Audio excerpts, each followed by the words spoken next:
আমি একদিন কুমিল্লা একটা হাইওয়ে হোটেলে গেছি। তো যাওয়ার পরে হোটেলের যিনি মালিক উনি আমার দেখে খুব মেহমানদারি করাইছে। মেহমানদারি করাবার পরে এক কাপ চা আইনা দিছে।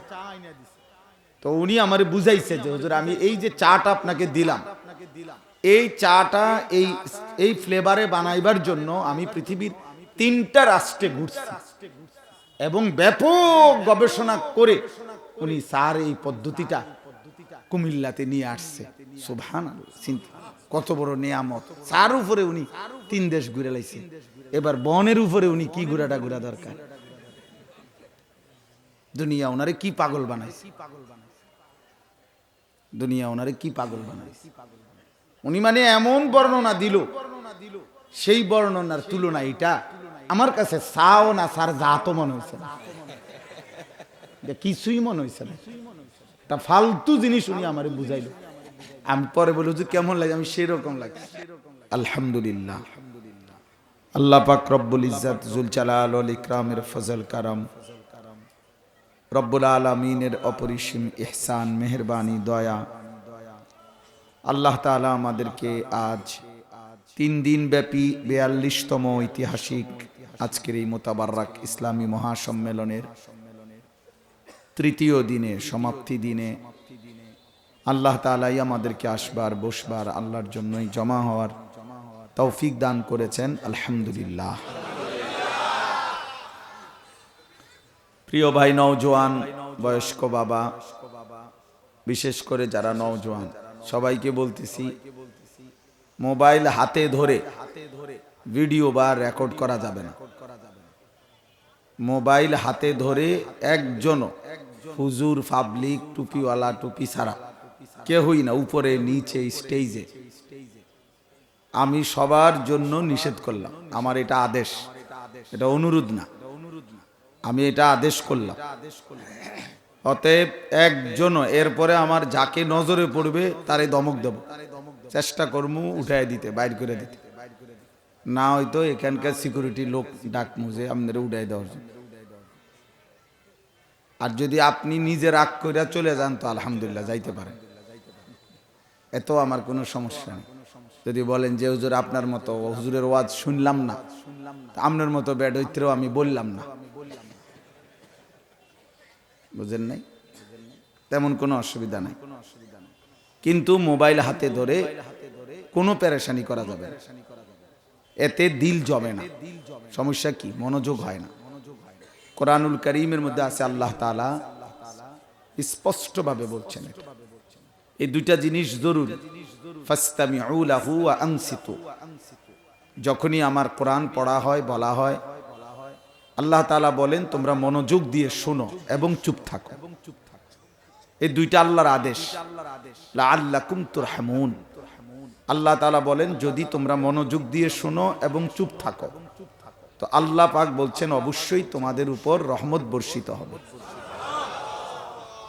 তাফসিরে রুহুল মাআনিতে আছে রহমত বর্ষিত হবে মানে ইউওয়াফিকুত তাআ, আল্লাহ তাআলা আল্লাহর কথাগুলো মানবার, আনুগত্য করবার, আমল করার তৌফিক দান করবে।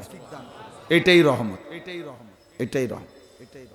এমনি কম বেশি ইসলামের মোটা দাগের কথাগুলো আমরা সকলেই জানি, পাপী ইমানদার সবাই জানে। 10 বছর ধরে যে কোনো দিন 5 ওয়াক্ত নামাজ পড়ে না, তিনিও জানেন যে নামাজ 5 ওয়াক্ত। এমন মুসলমানকেও জিজ্ঞেস করলে সে বলবে নামাজ 5 ওয়াক্ত। তো এটুকু জানা তো উনি জানেনি, কিন্তু এই জানার সার্থকতা 365 দিনে খোদার 1 বছরে যে কোনো দিন ফজরের নামাজ পড়ে নাই, তাকেও যদি জিজ্ঞেস করেন তো সে বলবে ফজরের নামাজ ফরজ। এটা সে জানে, এমন না যে মুস্তাহাব, নফল, করলে ভালো, না করলে অসুবিধা নাই, এটা সেও মনে করেন, সেও মনে করে ফরজ। তাহলে এইটুকু জানার দ্বারা তো ফায়দা হলো। আজকে 30 বছর ধরে যে সুদ খায়, সুদের লেনদেন করে, সুদের আয় উপার্জন করে, এমন সুদখোর ব্যক্তিও জানে এটা হারাম। তাহলে এইটুকু জানা তো উনিও জানে, কিন্তু এই জানার সার্থকতা কি? তাইলে এই জন্য বললাম ফাসতামিউ লাহু ওয়া আনসিতু। আল্লাহ বলেন আমার কথা ধারাবাহিক মনোযোগ দিয়ে শোনো এবং চুপ থাকো, তাহলে অবশ্যই তোমাকে আল্লাহর পক্ষ থেকেই আমলের মানার তৌফিক দেওয়া হবে। দেখেন, এটা বহুত গুরুত্বপূর্ণ বিষয়। আমাদের প্রিয় নবী সাল্লাল্লাহু আলাইহি ওয়াসাল্লাম 5 ওয়াক্ত নামাজের পরে তিনি প্রত্যেক নামাজের পরে এই দোয়া করতেন, আল্লাহুম্মা আইন্নি আলা যিকরিকা ওয়া শুকরিকা ওয়া হুসনি ইবাদাতিক। নবীজির এটা একটা বিশেষ দোয়া ছিল। আল্লাহর নবী সাল্লাল্লাহু আলাইহি ওয়াসাল্লাম দোয়া করতেন, আল্লাহ আপনার জিকির, আপনার কৃতজ্ঞতা এবং আপনার ইবাদত সুন্দরভাবে করতে আপনি আমাকে সাহায্য করেন। আল্লাহ তৌফিক দেন, আপনি সাহায্য করেন। আইন্নি,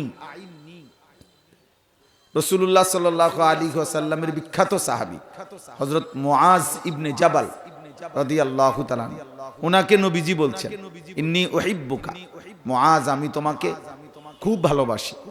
লা তানসা হাযা দুআ, ভালোবাসা নিয়ে বলতেছি মুআজ, কখনোই এই দোয়াটি পড়তে ভুলো না। এই দোয়াটাই এটা, আল্লাহুম্মা আইন্নি আলা যিকরিকা ওয়া শুকরিকা ওয়া হুসনি ইবাদাতিক। আল্লাহর কাছে তৌফিক চাইতে হয়, ইবাদতের তৌফিক চাইতে হয়। কেন বছরের পর বছর নামাজ পড়তে মন চায় না? কলিজা এমন বদনসিব হয়ে গেল কেন? এই কপাল সেজদা দিতে মন চাইবে না কেন দোস্ত? আল্লাহ তাআলা তোমাকে এমন বঞ্চিত করলেন কেন? মালিকের সেজদা থেকে বঞ্চিত করলেন কেন? আল্লাহর নাম মুখে উচ্চারণই হয় না কেন? দুনিয়ার কত প্রয়োজনে কত নাম আমরা বলতেছি, কিন্তু রবের নাম উচ্চারণ হয় না কেন?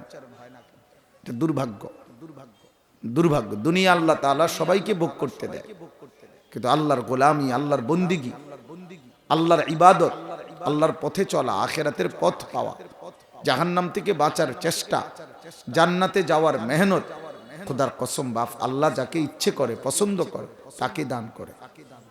বাত আল্লাহ সবাইরে খাওয়া, দুনিয়া আল্লাহ সকলকেই দেয়, কিন্তু হেদায়েত, পরিবর্তন, জীবনটা আখিরাতমুখী গঠন, এটা আল্লাহ যাকে ইচ্ছে করে, পছন্দ করে, তাকে দেয়। ইন্নাকা লা তাহদি মান আহবাবতা ওয়ালাকিন্নাল্লাহা ইয়াহদি মান ইয়াশা ওয়া হুয়া আ'লামু বিল মুহতাদিন। আল্লাহ তাআলা বলেন, বন্ধু আপনি প্রচন্ড চাইলেও হেদায়েত দিতে পারবেন না। চূড়ান্ত হেদায়েত আমি যাকে চাই, আমি আল্লাহই দিয়ে থাকি। ওয়া হুয়া আ'লামু বিল মুহতাদিন, আর কে কে হেদায়েত পাবে এটা আল্লাহই ভালো চায়। জুতা পায়ে আল্লাহর কথা শুনলে যথাযথ বরকত হয় না। এই বক্তার তামসা চাইয়া লাভ নেই, বক্তার তামাশা চাইয়া কোনো লাভ নেই। মনে করেন এই বক্তা পরিচিত, ওই বক্তা অপরিচিত, এই বক্তা শ্রোতা বেশি হইছে, ওই বক্তা শ্রোতা কম হইছে, এগুলোর দ্বারা 2 পয়সার কোনো ফায়দা নেই, কোনো ফায়দা নেই। জনপ্রিয়তার ধোঁকা। আখিরাতের বিবেচনায় জনপ্রিয়তার 2 পয়সার কোনো বেলু নেই, বেল নেই, এগুলার কোনো বেল নেই, ভ্যালু নেই। অতএব কলিজার মধ্যে যদি ভাবনা আসে, আখিরাতের যদি ফিকির আসে, এটা বরকত হবে। এই জন্য ভাই আপনারা যারা মাঝে বসছেন, নওজোয়ান ভাই তোমরা প্রত্যেকে 4 আঙ্গুল জায়গা 1 বিঘত বা 4 আঙ্গুল আগান।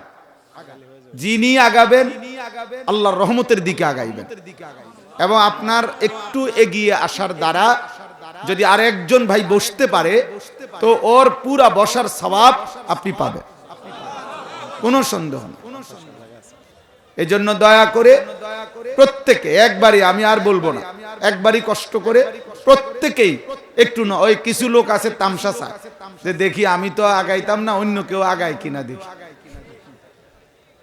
না ভাইয়া, সবাই আগাইতে হবে। মাশাআল্লাহ, মাশাআল্লাহ। নওজোয়ান ভাই এবার তোমরা ভিতরে ঢোকো, এদিকে জায়গা আছে, এদিকে অনেক জায়গা আছে, এদিকে জায়গা আছে। এটা কোন সাইড? পশ্চিম সাইড। পশ্চিম সাইডে অনেক জায়গা আছে। আও ভাইয়া, আল্লাহ কবুল করে। এই যে লাল জ্যাকেটওয়ালা ভাই, তুমি আসো ভিতরে, নাহলে যাওগা, বেশি 2-1 জন কম হইলে কিচ্ছু না, যাওগা ভাই, চলে যাও। নাই তো বসতে হবে, আল্লাহর কথা বসে শুনলে বরকত হয়। দোস্ত বরকত দরকার, পরিবর্তন দরকার। আমলের তৌফিক দরকার। এই বক্তার সুর ভালো, ওই বক্তার টান ভালো, ওই বক্তার হুঙ্কার ভালো, এটা দ্বারা কিচ্ছু আসে যায় না, কিচ্ছু আসে যায় না।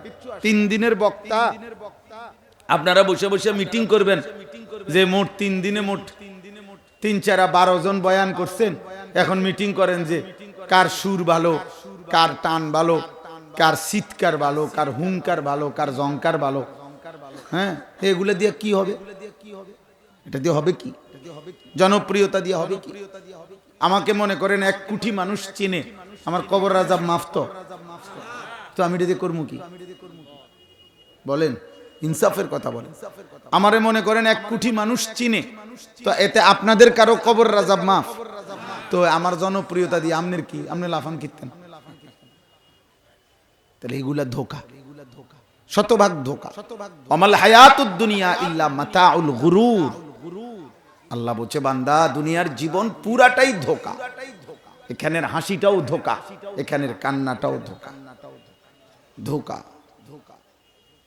ধোকা। এটা বারবার বলছে এই কথা, এটা কোরআন শরীফ। ওয়ামাল হায়াতুদ দুনিয়া ইল্লা মাতাউল গুরুর। আল্লাহ তাআলা এখানেই মৌলিক পার্থক্য ইসলামের সাথে অন্যদের। এই গোটা পৃথিবী একটু চাই পাবো সামান্য, তাহলে আমার মনে হয় যেন হঠাৎ আমরা গায়ে লাগবে। জি, এই দুনিয়ার সমস্ত বস্তুবাদী পৃথিবী, বর্তমান আধুনিক এই পৃথিবী মানুষকে জীবনের স্বপ্ন দেখায়। আর খোদার কসম, আল্লাহ তাআলা কোরআনে মানুষকে আখিরাতের স্বপ্ন দেখায়। এখানে তফাৎ, এই মৌলিক পার্থক্য। এটা এখানেই একটা মৌলিক। এজন্য কোরআনুল কারীমের সাথে আমাদের এখানে দুনিয়ার মানুষ হলো এই চারিদিকে আধুনিকতার কত আয়োজন, কত প্রযুক্তি, কত সহজ করা, কত মেশিন, কত যন্ত্রপাতি, আরো সুন্দর, আরো আধুনিক, আরো আধুনিক। মানে জীবনকে যতভাবে সম্ভব আরামদায়ক করা, জীবনকে, পৃথিবীটাকে, হায়াতের এই দুনিয়াটাকে আরো কত লোভনীয়, আকর্ষণীয় করে তুলে ধরা যায়। এর জন্যই এই চারিদিকের এত আয়োজন, এত মেশিন, এত যন্ত্রপাতি, এত প্রযুক্তি। বস্তুবাদী দুনিয়ার স্লোগান হলো জীবনকে উপভোগ করো।